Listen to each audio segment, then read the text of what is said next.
So, no. Not everybody at once. So who's your group for? Who's the group?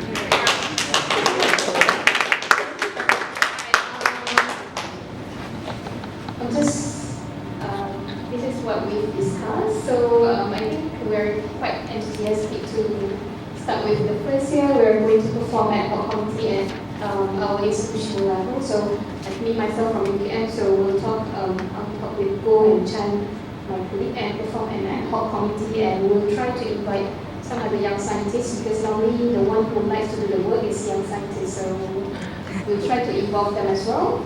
Also, we would like to start on continuous workshop. It's not going to be like a strenuous 6 days workshop, but it's going to be like 1 day workshop. Maybe on the first day is teaching about responsible science, and in the evening we'll try to incorporate on active learning. So we're planning to contact and seek additional info from previous alumni or previous contact person. And at faculty level, because normally at faculty we do have research methodology being incorporated into the curriculum. So we're planning to talk or try to actually incorporate this in the curriculum, because for example in UKM we do have flipped learning and blended learning. So it's somehow sort of active learning, but it's just that there are so many documentation and there are so many challenges, like we don't have internet connection and we don't have all these resources. And also what we're planning to do is to talk at for all the leaders. So for example, like me from SK Health Sciences, I'll talk to the Dean and I'll talk to the Research and Innovation KNC, and also me myself, I want to highlight on social media, because responsible science for me is not just educating the students. It's more like educating all my friends and all the public about being responsible about science, because now in Malaysia there are so many things being sold out there, like phytoscience, all this stem cell thingy, all this, they claim about science, but they don't really know what is science. So being a responsible scientist, I think it's my responsibility to use this social media to promote responsible science for the public and also the students. So moving on to the second year, we're planning to go and approach the leadership and ownership at higher level, maybe at university level and maybe higher. And also we need to actually do some checking and balance about the quality of research, because when we create awareness, we need to do some monitoring. So what has been done? Also, we plan to actually create newsletters for more awareness and promotion. Also, establishment of special unit at institutional level, meaning that if in research and innovation, so they should have some sort of special department or special person that actually in charge of this. And moving on to third year, this is very, very ambitious. It's just maybe because when I publish papers on human nutrition, and we have data on like Malaysia, Thailand, and Myanmar. So the reviewer normally asks us, so do you guys have regional ethic committee? But actually we don't really have one. So that's quite ambitious, but that's just in what's in my mind. And also we need to do some monitoring and effectiveness, because normally we are quite excited and do all these things, but we need to see whether it's effective or not, whether people are changed. So we need to do some monitoring and some sort of assessment to see whether what we're doing is actually working or not. So that's it from Group 4. Any questions and feedback?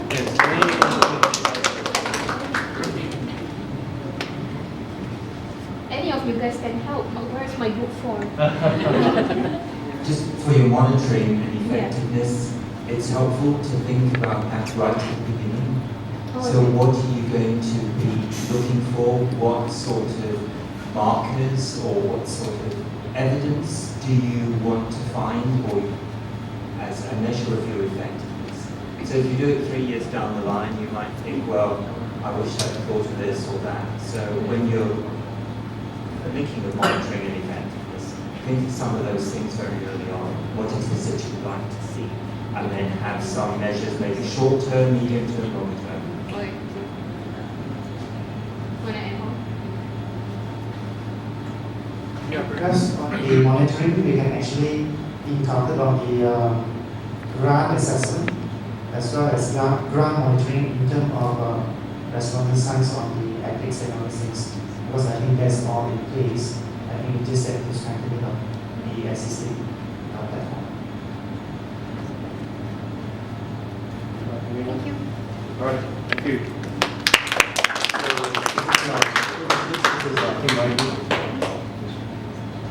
Which group is this? Which group is this? Oh, okay. This is your group. Okay, this is for my group. So we identified our goal and objective. So just to increase awareness of RCR among Malaysian second-generations and researchers. That's our goal and our objectives to be to conduct RCR programs in various higher education institutions in Malaysia. But, so we're building, because we want to have quick implementation, so we identified how to go about this. First of all, we need to identify the resources. So some funding, small fundings that we can have to get a bunch of people together in the same room to talk about this. So we can tap into the financial resources from the university, because we have, in each university we have human capital development funds that they can tap into those. And since now we're already in the second half of the year, entering Q4, so if you submit your proposal by this within this year, most probably you can have the budget for next year. Okay, and then we're sick and tired about high impact publication workshop and so on. So it's high time we have something else. Okay, how to apply patterns and so on. We have those kind of recurring programs again and again. So maybe we should add a little bit more variety to the mix. So we can suggest to the HR and we can use that funds to have RCR training program rather than having those typical training programs. And then we have good networking from this workshop. So now it's not a problem to identify which university, since we have many representatives from different universities. And for those nearby, it's just a short drive to another university, and then having human resource as a trainer to chip in training is also easy. And finally, we need to have a standardized module so that the training will be, the quality of the training will be the same even in different institutions. So that is how we want to achieve implementation of RCR programs in different universities. So a 3-year roadmap, first focusing on the RCR programs, internal RCR programs in the university, and then finally a collective national level symposium, okay? And to get people together, share their experience and how we can improve the implementation of RCR programs at different universities. And then how to assimilate RCR into the national higher education blueprint. So this is maybe we miss out the 2027 one, so we 2015, 2025. 2025. So we're aiming for the 2030 ones. And then after that, with all that we said, sustainability is always important. And then how to keep on maintaining this program so it will be relevant in the future. Okay, thank you. Comments from the peers? I think this national symposium is a good idea. I think, once we are doing this, we can all come back and then share your experience, what you learned, what have you done, how we can encourage each other. I think I like the idea of having something like this. It's a good idea. 2030, 15 years from now. I mean, the National Higher Education Blueprint is going to sort of like move about. So, but if you look at the National Higher Education Blueprint, one of the first things they say is about a complete Yeah. person, holistic a person with integrity. Absolutely. So it's already in national grouping. So you just need to build on that. Yeah, that's why it has to be in line with Exactly. Yeah.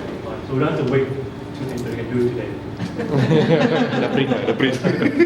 Alright, so this group. Group 3. So this is from your group, right?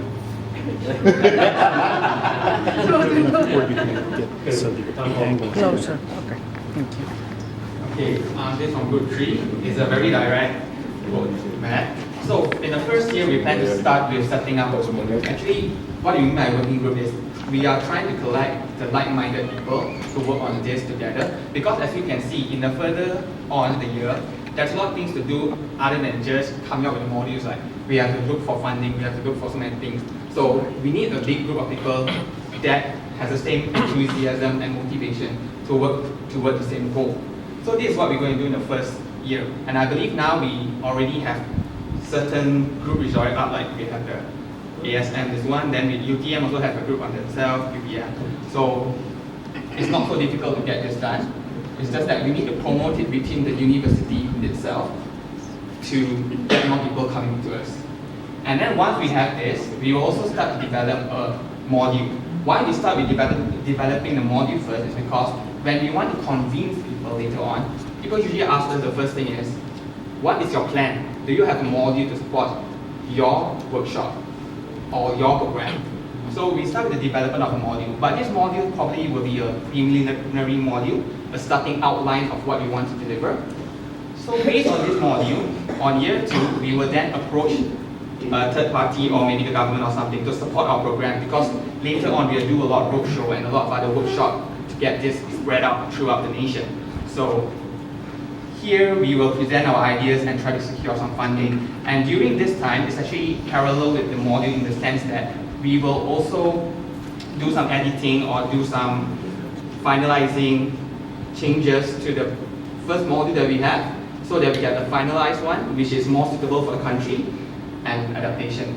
So at the 4th year, now we already have the module. Now we need more trainers. We need more people with the expert that we want to deliver out. So here we will conduct more training, train the trainers, getting more trainers out. And finally, based on that, we have the trainers, so the trainers can now conduct roadshow, seminar, and workshop. This is where we approach the public, getting maybe not just the government, but maybe private university as well, or any other agency who thinks that our idea is concrete, solid, that they want, if they implement it, they could improve in their teaching. And basically that's all for group 3. So thank you. Thanks.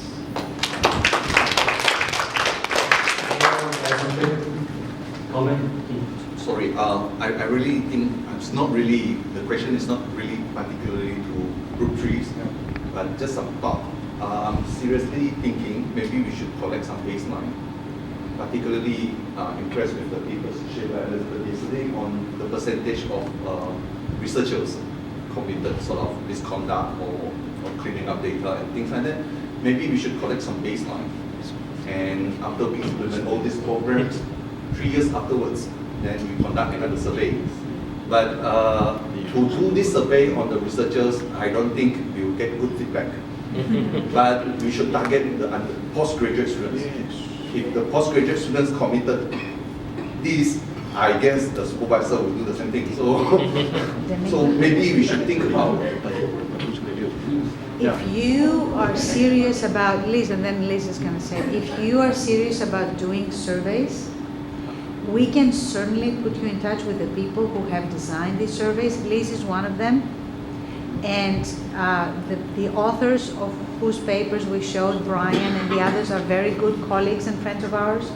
We can put you in touch and they will help you design instruments that are suitable and applicable to academia in Malaysia.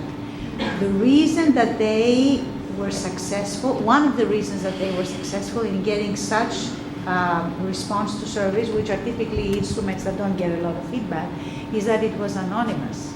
Okay? And people felt protected by speaking out the truth. Right? So there are ways to do this. If you, and when I say you, I don't mean you only, I mean if there is enough interest in this group, and to do surveys or to try to find ways to measure where you are in Malaysia, we can help.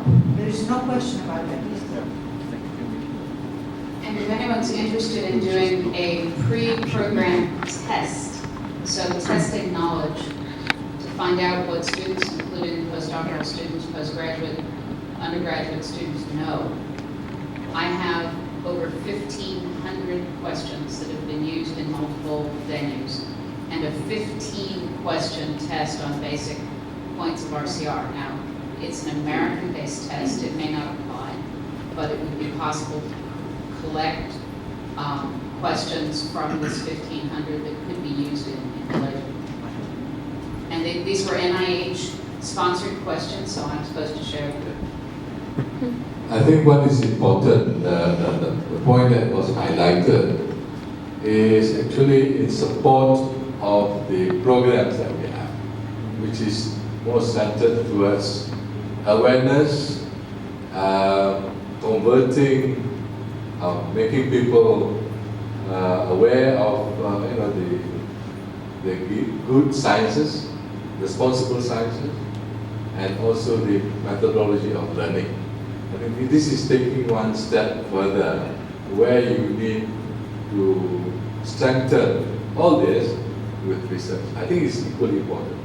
May not be an immediate. It's good to have the baseline, but it's not as the first thing you must do, I think. Yeah. But if there's somebody who is interested, there's already some resources that's available, and yeah. But what I'm saying is, just to reiterate, it is an important component in the overall, to be supported, to be strengthened by the things. Yeah, because we're talking a lot about evidence-based policy, right? So what better way to do this than to have some evidence to support that? I'm going to say, with respect, I think the baselines help. Because if you're looking for some measure of achievement, then you've got that data that you can then refer back to. So you can have different baselines for different things, a baseline for the effectiveness of a workshop like this, or a baseline for the effect, for changing research practice in the whole of Malaysia. So you can decide what it is that you want, but being able to do some of these measurements, I think, is really helpful. I just had one other question, and that was about the module. What were you thinking of with a module? I hold 22 lecture modules. Were you thinking of changing? What was your idea about the module? Sorry, could you? Yes. I wondered whether you were thinking of creating a whole program for a whole semester as a module, or whether you might just introduce some changes in your own teaching. What is it that the module means? To be honest, we haven't really decided on what the module should be, but we could actually start off with the module that we have here, that we've done for 2 days or maybe the 5 days. We can start with that and we see how that fits in to a certain different targeted group. Actually, we have to see what is our end goal to be, whether this one should be just be implemented to the education line, or rather we could actually introduce it maybe to industry as well, like for the industrial people to train their own people, but that obviously have to have a different outline and a different model, so it's really depending. We haven't really decided. Right. Thank you. Can I comment on that? Talking about modules, I think, yeah, we have outlined a 3-year roadmap program in which we would like to see what will happen in 3 years, but for now, I think each of us who has been attending this course and then you have attended this course twice, rather than waiting for a formal module to be produced, like having a formal policy to be set up and setting up a group at institutional level and then going on to the national level. I think we all should start first in our own classes and lessons and among our colleagues at faculty level, and because after a discussion like this, you tend to think that you have to have a decision at the end of the workshop, and then you tend to have a decision that has to be made later rather than now. So I'm just trying to think that rather than waiting, we should just go back tomorrow and then teach, and then you just kick off and start right away, because even for myself, after attending a session like this, you had a discussion and then you think, oh, what did I do yesterday? Oh, we're waiting for this 3-year roadmap. And then you think, okay, let's wait for someone to start that. And then we might have a meeting and things like that. And then you tend to procrastinate on the actual action that you should actually do immediately.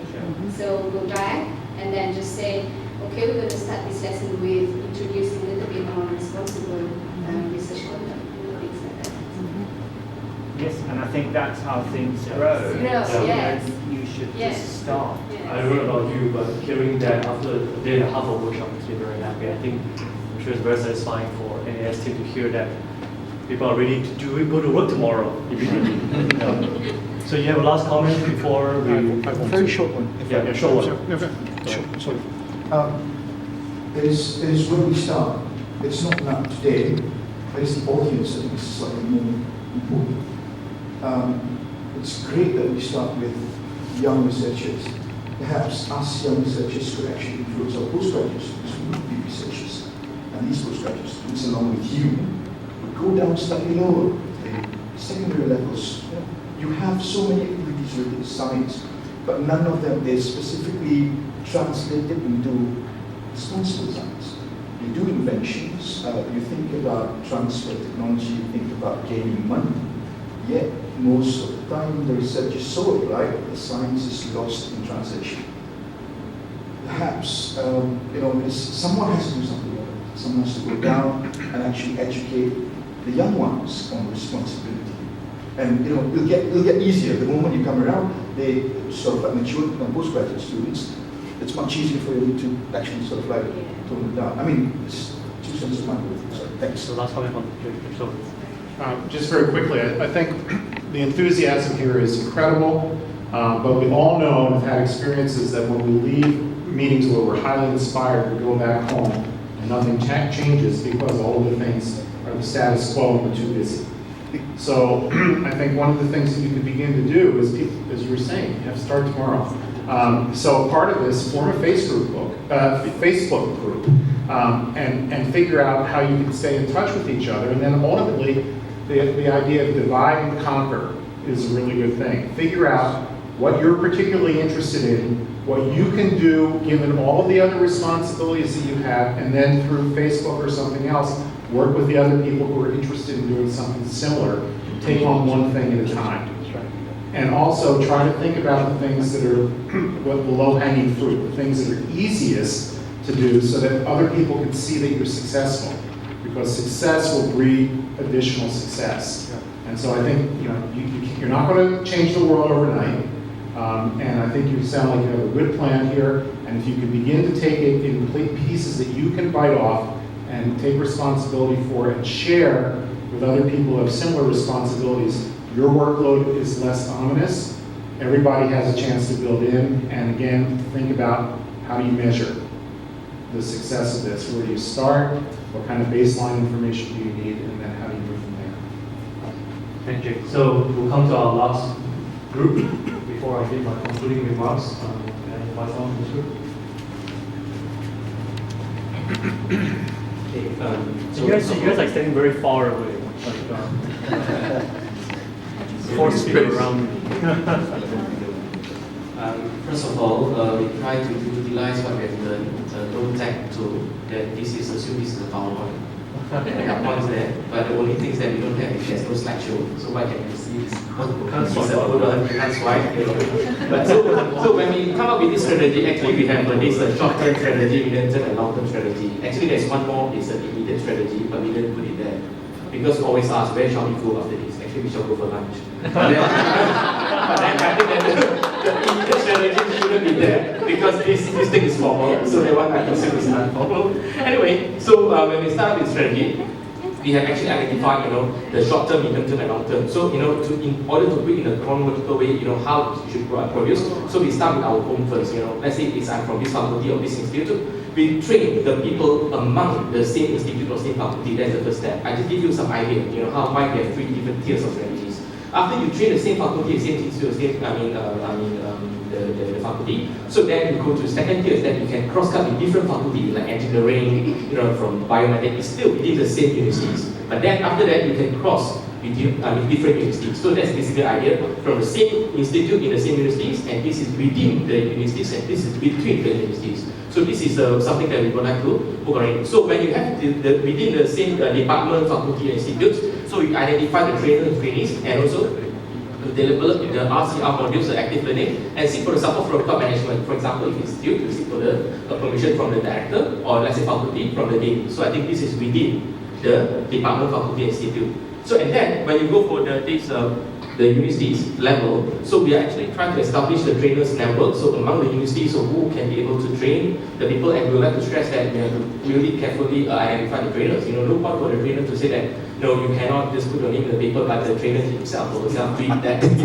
So I think this is very important. That's why the trainers network is have to be carefully designed. And seek support from the university top management and also relevant entities. If let's say the PNC, the VC support for this sector is good, but somehow, sometimes these are the things that are not the priority of them. So that's why we put relevant entities. Perhaps I think some of the clinicians say, we can talk with the IMC, the Research and Management Center. So perhaps we put support from them and to conduct training. This for sure within the same universities. So when we go for the national training program, this is between the universities. We foresee that we need the support from MOSCI, for example, SM, and so MOHI. So these are the support that we need. And the roadmap is to request these guys to create a roadmap, a national roadmap for RCR. Because they have to identify what you have selected, for example, you account the criteria of RCR and so on. So you should develop a national roadmap for RCR, and this national roadmap of RCR should be spearheaded by MOSCI and MOHI, we believe, okay, in this sense. And also, we are also proposing something about integrated resources. For these cases, we have RCR and using the active learning. So that integrated resources mean that if whoever that